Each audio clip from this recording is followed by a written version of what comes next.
Hello everyone, welcome to the final episode of our Newborn Care Week series. So when the baby is born, as a parent, you start planning a lot about the future of the baby, right? But securing the health of the baby is as important as securing the finances for the future. So in this regard, vaccines are no wonder a true investment for the better health of the child.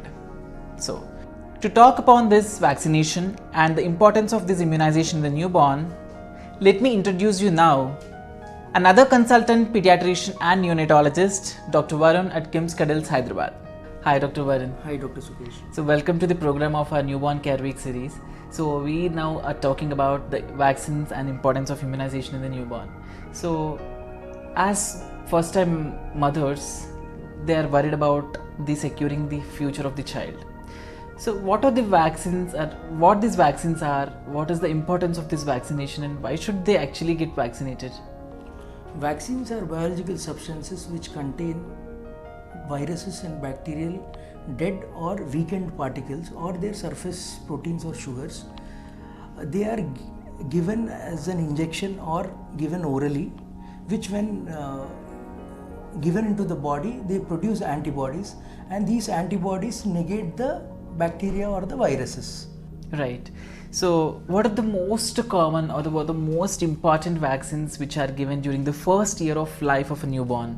The most important vaccine which are given at birth is BCG, which is for prevention of tuberculosis, and OPV, which is an oral polio vaccine which prevents poliomyelitis, and hepatitis B, which is for hepatitis B infections, preventing hepatitis B infections. At 6 weeks, 10 weeks and 14 weeks, we give DPT vaccine, which is diphtheria, pertussis and tetanus, and Hib, H influenza, which is bacteria causing brain and lung infections, and we give pneumococcal vaccine, which is also preventing brain and lung infections. And at 6 months of age, we give flu vaccine. At 7 months of age, we give flu vaccine. At 9 months of age, we give measles, mumps and rubella and typhoid vaccine. At 1 year of age, we give hepatitis A vaccine. So these are the vaccines which are given in the first year of life. 1 year of life.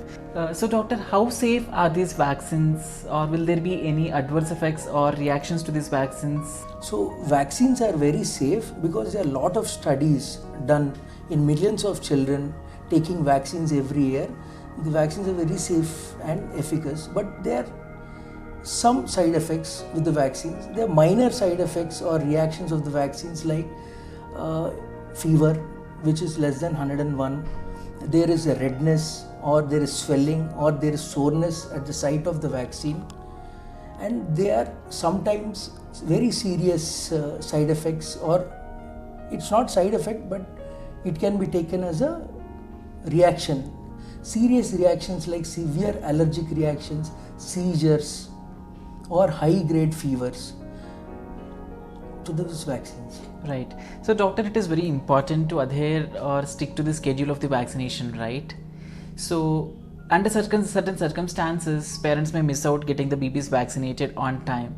So how to bring back that schedule on track if a shot is missed, or if there is a long gap? Actually, a delay of how long is to be considered abnormal and baby should be vaccinated again? Vaccines have to be taken on the specified time, which is given by the doctor.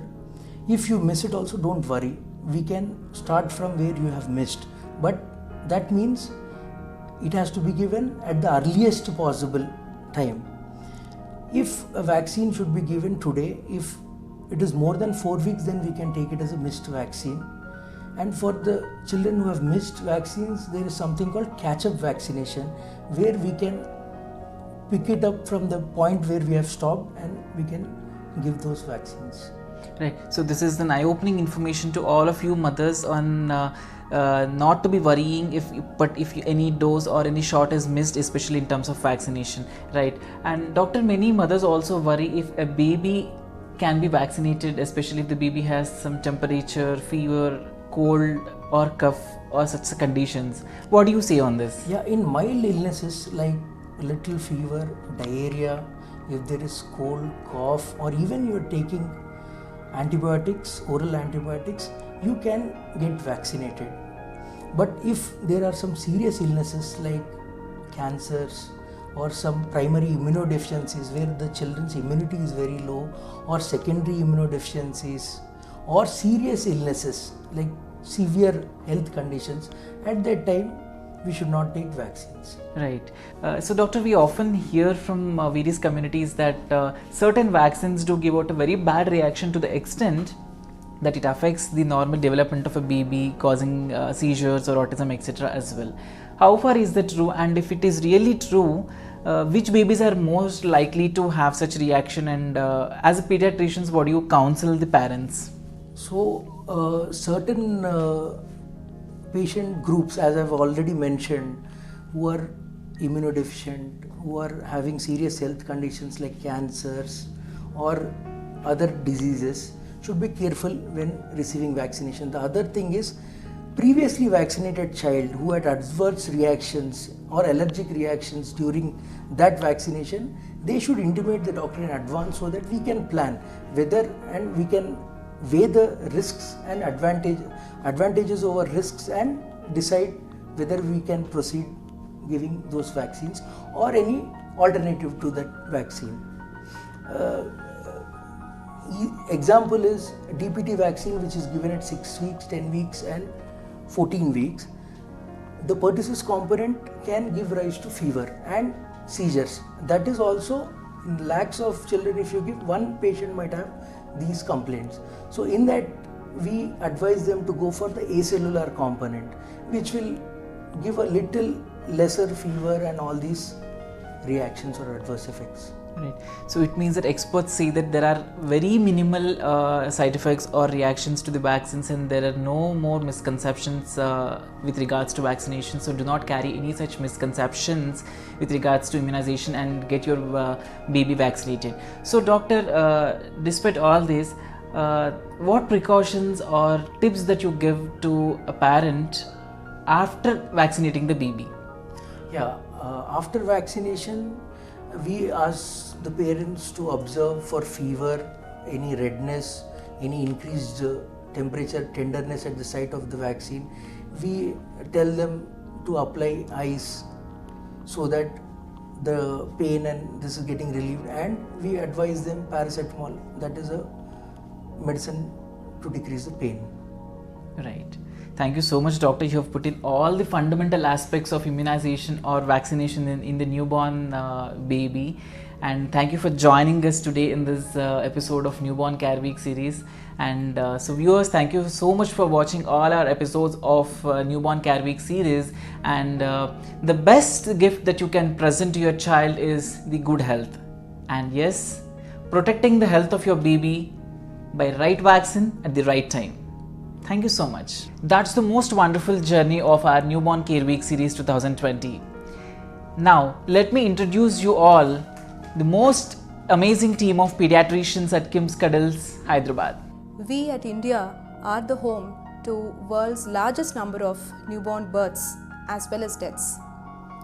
With 27 million newborn babies being born every year just in our country, it's also important for us to remember that a set of simple, easily feasible and cost-effective interventions can save a large number of these newborn babies from dying and also from suffering from some of the most serious complications that they could have.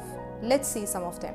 Kangaroo mother care in premature and low birth weight babies improves their survival, improves breastfeeding in those babies and decreases chance of hypothermia in those babies. Breastfeeding can prevent half of the diarrhea cases and 1/3 of respiratory cases globally every year. So breastfeeding is not a choice but a responsibility for every mother. So I would like to ensure upon the optimal delivery room management, because if we manage, there is optimal management in the delivery room, it ensures there is a good optimal transition from the intrauterine to extrauterine life. Delayed cord clamping for 60 seconds and early skin to skin contact is the right of every normal newborn. Vaccines save lives. Do not delay vaccines even during COVID-19 pandemic. Vaccine preventable diseases are far more dangerous in children than COVID-19. Do vaccinate on time.